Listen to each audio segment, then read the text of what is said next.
I am not surprised in a way because I think as indicated by my majority leader, they knew, as I said, every Ghanaian knows what is happening currently in the country. And so obviously everybody can imagine what the finance minister was coming to say, to the effect that, as I said earlier on, the price of goods and services are coming down. The debt overrun, which has been an albatross on our necks, we all know that it is being reduced. And then we also hear that this IMF conditions that the federal government has actually put us under the IMF. We've also seen that they've met all the qualification criteria for the other releases to also be given out. And so we know that they will obviously say, because what do you expect from them? They will obviously not say that they haven't seen anything. But we know, and Ghanaians know, that the country is being governed in the right direction. That is what we have seen in the presentation.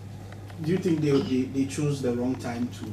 That is it, because as you mentioned earlier on, with regards to electoral violence, has been with us for some time now, and everybody, every well-meaning Ghanaian is worried about the trend of events, and so we have said this over and over again. Even when the Electoral Commission was not declaring the results of Abdul, we all made submissions on the floor to the effect that the Electoral Commission should find a way of declaring the winner, so that the fellow will come and join us.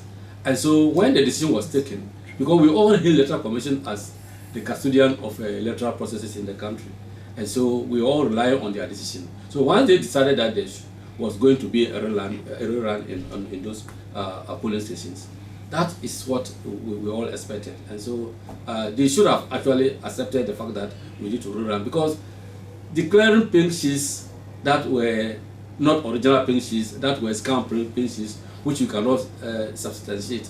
Why do you think that the commission will accept that? And so it was a good decision the Electoral Commission took. And because they knew they were going to lose, that's why the party even came out to say they were not taking part in the elections. But as I said, with regard to the violence, this electoral violence has been with us for some time. And it is not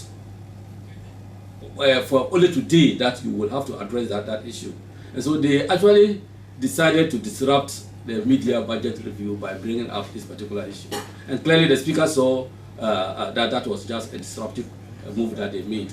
And so he decided that we will handle it as we have been handling it over time. And everybody's concerned. So at an appropriate time, the issue will come up for us to debate and then actually make suggestions as to how we can actually solve this electoral violence in the country. But did their absence take anything away from today? Never. How can they take anything away from the chamber? Because we have gotten an absolute majority, and we have now about 2/3 of the whole chamber, which we can take any other decision.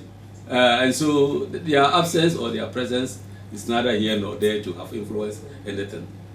So it wasn't a surprise to us, and we knew that initially we even heard they were not coming at all. And so they didn't have any reason to say they won't come. So that's why they came to just try to find a reason to walk out. That was what they did. So, and even if the speaker had allowed him to make his submission, the chief whip, the minority chief whip to make his submission, you have all ended all the way by saying they were going to walk out. And so whether he was allowed or he wasn't allowed, it was a predetermined decision that they came into the chamber with. So we were not surprised at all.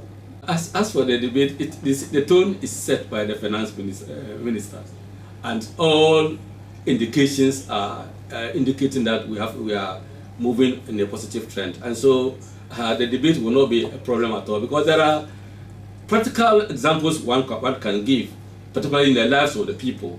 Fuel price coming down, price of foods and commodities in the market all coming down, and the people are happy. Less allowances are being paid. Teachers' allowance are being everything, and there's a lot of massive infrastructure that's going to take place, with the big push where we have they've told us that there will be a lot of road infrastructure that is going to be built, and we know that the bane of this country is about infrastructure, particularly road infrastructure, and that is why you see that more often than not in the chamber.